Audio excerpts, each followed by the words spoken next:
Boa tarde a todos, que possamos agora elevar o nosso pensamento a Deus, nosso Pai, a Jesus, nosso Mestre, nosso irmão maior, com a prece que Jesus ensinou aos seus discípulos.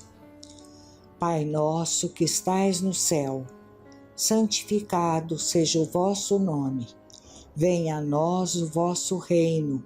Seja feita a vossa vontade, assim na terra como no céu. O pão nosso de cada dia dai-nos hoje. Perdoai as nossas dívidas, assim como nós perdoamos aos nossos devedores. Não nos deixeis cair em tentação, mas livrai-nos de todo o mal. Nós escolhemos para estudar hoje o capítulo 7 do Evangelho segundo o Espiritismo, Bem-aventurados os pobres de espírito. E aí nós vemos as palavras de Mateus, no capítulo 5, versículo 3. Bem-aventurados os pobres de espírito, porque deles é o reino dos céus. Nós vamos lembrar que esta é a primeira frase do Sermão do Monte, ou Sermão das Bem-aventuranças, e é um dos textos mais importantes do Novo Testamento. Esse texto contém os principais conceitos do cristianismo e é uma síntese das mensagens de Jesus. Nesse Sermão do Monte estão descritos com clareza os passos que o homem deve seguir para chegar ao reino dos céus e nos orienta como fazer essa transformação interior. Muitas pessoas veem nesses dizeres bem-aventurados os pobres de espírito uma citação como sendo uma valorização à pobreza material, ou sendo como uma pessoa sem cultura, ou uma pessoa desprovida de inteligência. Nos dizeres de Jesus, pobres de espírito são as pessoas humildes, que nunca mostram saber o que sabem. A modéstia é o seu distintivo, porque os verdadeiros sábios são os que sabem que nada sabem. São pessoas que buscam o conhecimento interior, deixando as aparências exteriores em segundo plano. São as criaturas que cultivam a humildade, a caridade, e por isso o reino dos céus é para eles. São as que reconhecem e se reconhecem carentes de progresso moral. Almas simples, despidas do espírito de ambição e egoísmo. E é por esta razão que Jesus, dirigindo-se àquela multidão, ele aponta que bem-aventurado são aqueles que têm os corações despretensiosos e humildes, aptos para seguirem os seus ensinamentos. E aí a gente lembra de um grande filósofo da antiguidade, cujos dizeres e pensamentos até se encontram no Evangelho segundo o Espiritismo, lá na introdução. E é famosa esta frase de Sócrates: só sei que nada sei. E o fato de saber isso me coloca em vantagem sobre aqueles que acham que sabem alguma coisa. Essa frase de Sócrates, só sei que nada sei. E o fato de saber isso me coloca em vantagem sobre aqueles que acham que sabem alguma coisa. A vantagem a que se refere Sócrates é do seu reconhecimento da sua pequenez. Nós vamos nos lembrar aqui que o reino dos céus, a que se refere Jesus, é um estado de espírito que pode se conseguir mesmo nesta vida. É a paz e a felicidade interiores, aplicando os ensinamentos de Jesus no nosso dia a dia. Aprendizado e prática contínuos. E isso só se consegue com humildade. Só com a humildade de coração se fará o homem reconhecer os seus erros e os seus defeitos e a necessidade de se melhorar a cada dia. Jesus nos dá no Evangelho um exemplo de uma criança. Ele pega como uma criança como exemplo e diz que ela seria como um símbolo da simplicidade. E também nos dizeres aonde a esposa de Zebedeu lhe pede ali um lugar nos céus e para seus filhos. E Jesus diz que aquele que quiser se tornar o maior, seja o vosso servidor. E aquele que quiser ser o primeiro, seja vosso escravo. E ele nos mostra isso numa situação do lava-pés. A origem dessa prática de lavar aos pés pode estar nos costumes referentes à hospitalidade das civilizações até mais antigas, especialmente naquelas onde a sandália era o principal tipo de calçado. E o anfitrião, o dono da casa, ao receber um hóspede, ele providencia uma vasilha com água e um servo para lavar os pés daquele hóspede que chegava. E Jesus aproveita essa situação para lavar os pés dos seus discípulos. Esse fato aconteceu durante a última ceia. E ele aproveita e diz: eu vos dei o exemplo, para que, como eu vos fiz, façais vós também.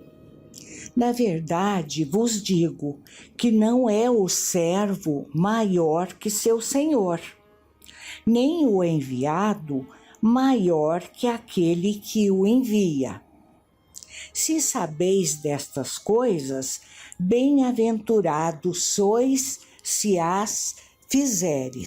Vamos nos lembrar que esse ato de lavar os pés era realizado por servos, por escravos.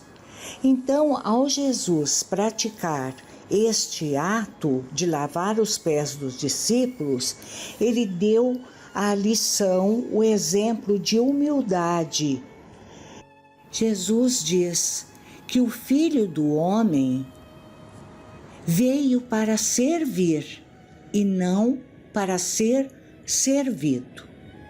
Quando falamos em servidor, nós vamos nos reportar ao apóstolo Paulo, que tinha ali o nome de Saulo. Quem era Saulo? Saulo era um homem com grandes poderes, grandes conhecimentos, era um fariseu e era perseguidor dos cristãos. Ele conhecia a fundo a lei mosaica. até o dia em que encontra a luz do Cristo na estrada indo para a cidade de Damasco. E aquele espírito endurecido, Saulo, ele se quebra perante Jesus, quando este lhe pergunta: Saulo, Saulo, por que me persegues? Naquele instante, Saulo se dobra, fica cego para um dia poder enxergar.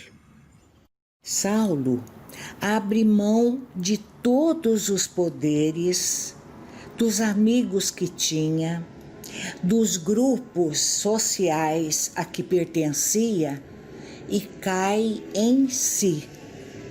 Saulo se coloca à disposição do Cristo, porque reconhece que é carente na esfera do espírito, que não possui as riquezas e os dons espirituais e que fica ciente de que depende de Deus.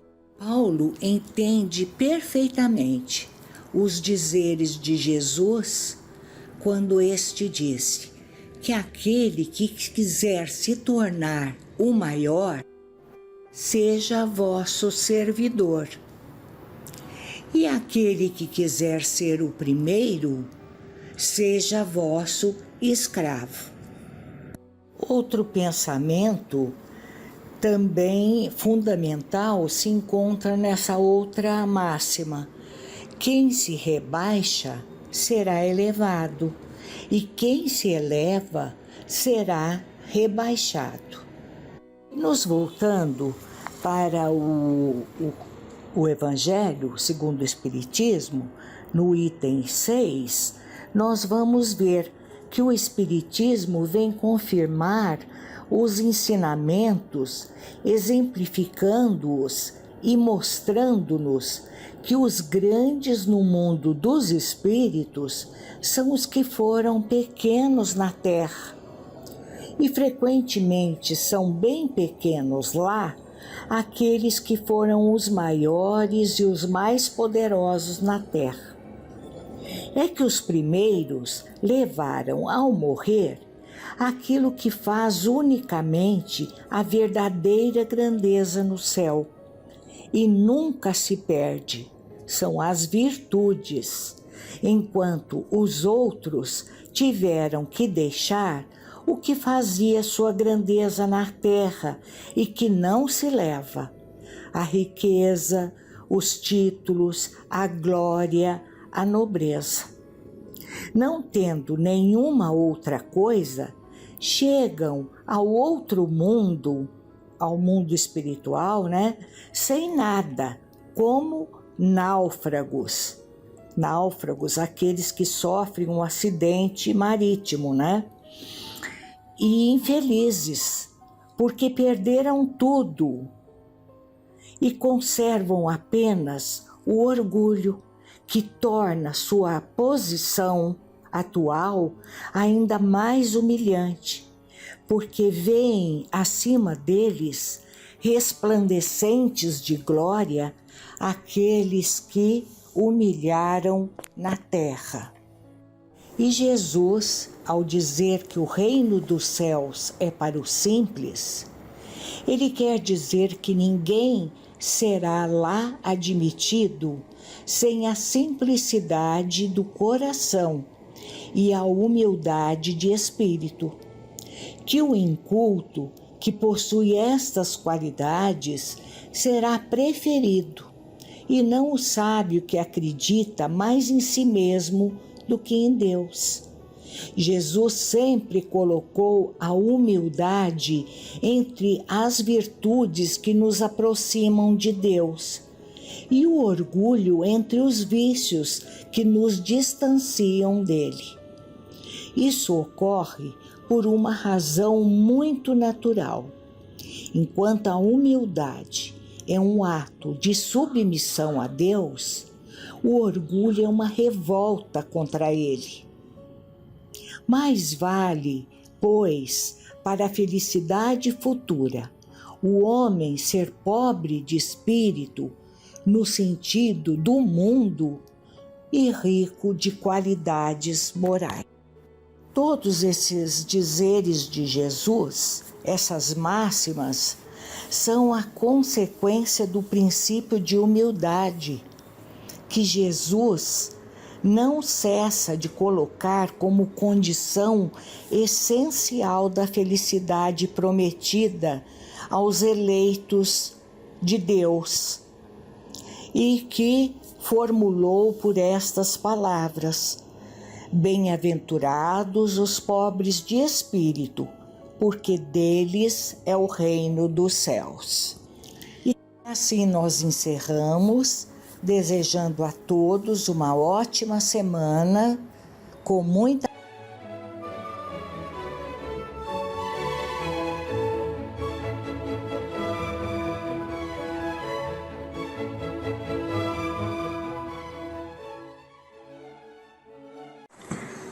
Boas tardes. Dando continuidade à nossa reunião de hoje, vamos ler um trecho, uma crônica do livro Falando a Terra, denominado Impressões, acerca da proclamação da República, para que a gente tenha uma ideia da importância relativa das coisas que fazemos aqui na Terra, né? Vamos lá. Volvidos 61 anos sobre a proclamação da República no Brasil, não recordamos o evento para lastimar a audaciosa apostasia ante os princípios monárquicos, mesmo porque a evolução transita por sendas inelutáveis. Então, a apostasia é uma ideia, né? Então, os republicanos, eles tentaram implantar uma ideia, que é a República, né?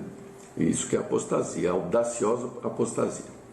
Muitos espíritos comodistas enxergaram em nós somente o púpilo ingrato do grande imperador e nos acumularam de sarcasmo e sofrimento que nos seguiram até a morte do corpo.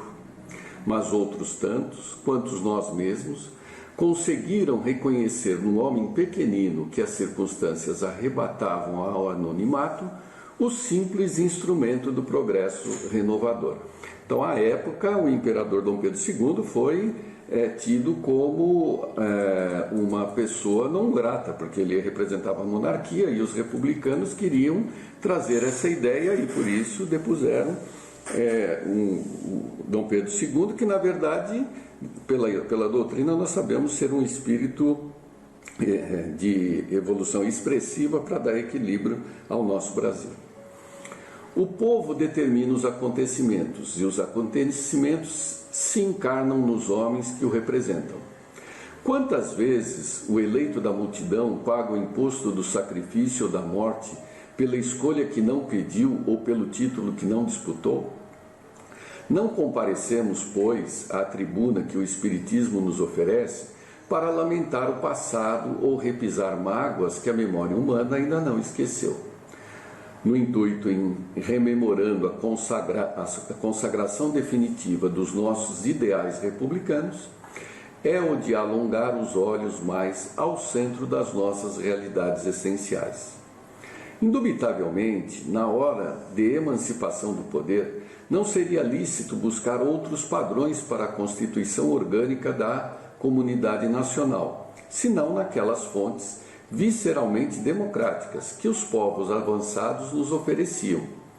E a nata intelectual, como também o escol político, se debruçavam sobre os princípios de Augusto Comte e devoravam as tradições inglesas e norte-americanas com a volúpia do artista de imaginação superexcitada que descobrisse no vasto território brasileiro uma nova Hélade, brilhante e gloriosa, perfeitamente habilitada à assimilação de princípios sublimes, sem qualquer serviço preparatório do entendimento popular. Então eram as ideias estrangeiras republicanas que estavam fervilhando na época e enxergaram no Brasil, tanto quanto na América, uma possibilidade de implantar a república, a democracia, expurgando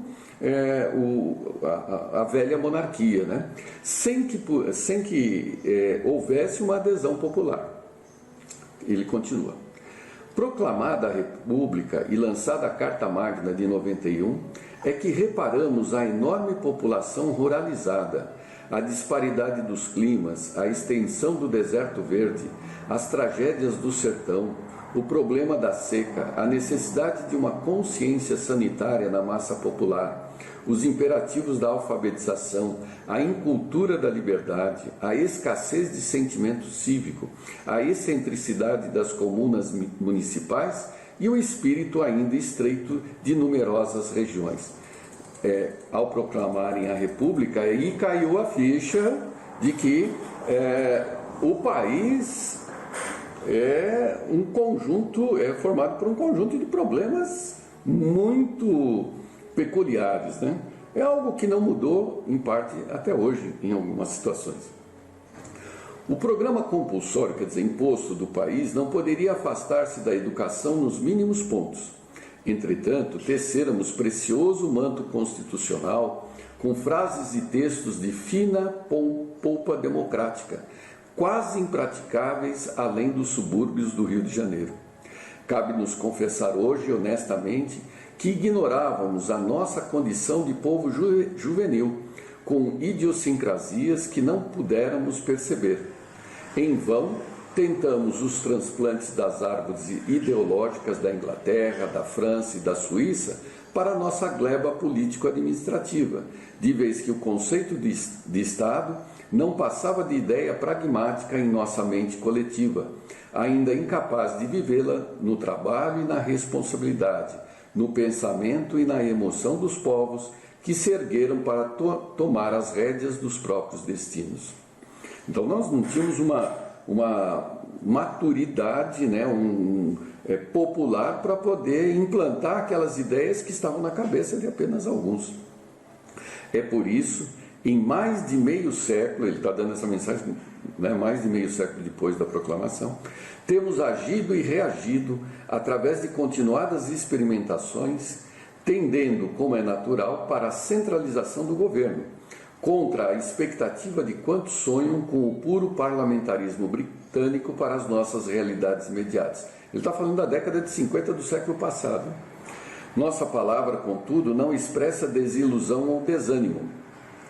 Compreendemos agora que uma nação é setor da humanidade e que um povo é uma grande família espiritual operando no tempo, com as tarefas determinadas no engrandecimento do mundo.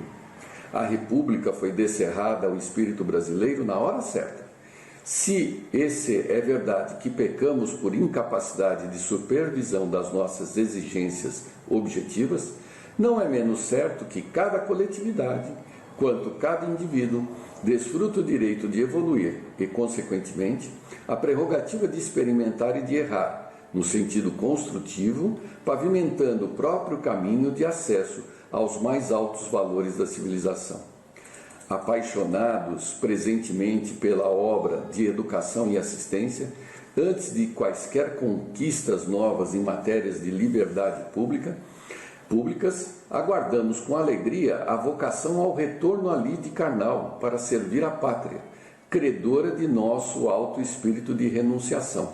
Então, no final eu vou dizer quem é que está escrevendo, mas ele está se preparando para reencarnar, já não mais preocupado com a política. Não possuímos milagroso formulário de emergência para a cura das dificuldades políticas, inevitáveis e transcendentes, em todos os gabinetes da atualidade, ao dispor daqueles que orientam a vida nacional. Confiamos sinceramente na dignidade e na boa vontade de quantos se encontram nos postos diretivos e esperamos que a luz divina, tão positivamente evidenciada em nossa destinação histórica, se fixe nas atitudes dos dirigentes e nas deliberações do povo, conjugando autoridade e colaboração no erguimento do progresso comum. Efetivamente, não dispomos ainda do equipamento industrial, dos recursos técnicos, da disciplina e das virtudes públicas que caracterizam as comunidades anglo-saxônicas. Isso ele está falando da década de 50, aproximadamente.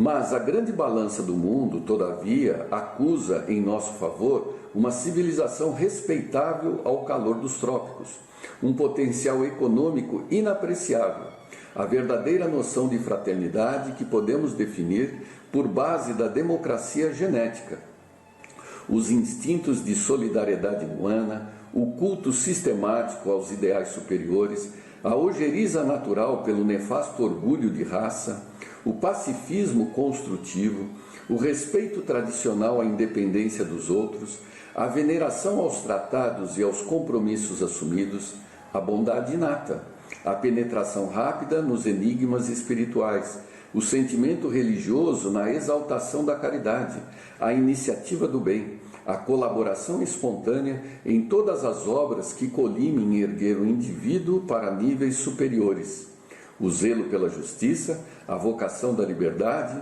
o sonho de largueza, o desprendimento da posse material e, sobretudo, a devoção sublime à humanidade que converteu os nossos 8,5 milhões de quilômetros quadrados em, maiúsculo, nosso lar do Evangelho, rede vivo para o mundo faminto de verdadeira regeneração. Exalçando assim o Brasil, berço de nossas melhores aspirações, saudamos o nosso glorioso futuro, rogando a Deus que tenhamos a coragem de sermos nós mesmos unidos na execução do novo mandamento, que para os jovens da nação pode ser resumido numa simples palavra: trabalhar. Assinado Deodoro da Fonseca. Se destacam aqui várias coisas, né? Lá em cima, o que chama atenção é que agora ele não virá como político. Ele coloca claramente: apaixonados presentemente pela obra de educação e assistência. Ou seja, ele virá na área de educação. Ele veio, provavelmente, na área de educação, né? Não está nem aí com a política. Por outro lado, ele reconhece, né, as características de uma coletividade, de um povo, que não são os escolhidos, né? Ao contrário, nós, uma vez eu comentei com o seu Zezinho, né, que nós éramos mais espiritualizados, os brasileiros. Ele falou: mas quem disse? Né? Não é bem assim. O brasileiro, ele tem maior sentimento de religiosidade, né? Mas não quer dizer que ele é mais evoluído, muito pelo contrário, nos falta muita educação, né? Muita educação básica, porque para que a gente... educação básica aqui não estamos comentando a respeito de escola, né? Isso é informação, é formação, né? É uma outra coisa. Se vocês puderem ter a oportunidade de assistir alguns seriados, né, que hoje todo mundo está em casa, estrangeiros, compare um seriado, né, policial, por exemplo, americano, com um seriado policial europeu, essencialmente do norte da Europa, né? Tem aí alguns, Islândia, né, Finlândia, até na própria Inglaterra. O que a gente percebe assim? Claramente, primeiro, que entre Inglaterra e Estados Unidos, na Inglaterra o policial não anda armado, normalmente, é uma condição especial. Todo seriado americano que a gente assiste, os caras andam armados e a ordem é o seguinte: o cara está armado, ele atirou no policial, o policial pode revidar. Não, na Inglaterra não é assim. Na Finlândia, na Islândia, também não andam armados, as armas ficam lá na delegacia. Quando tem um risco, aí chama lá a SWAT e tal, é uma outra postura.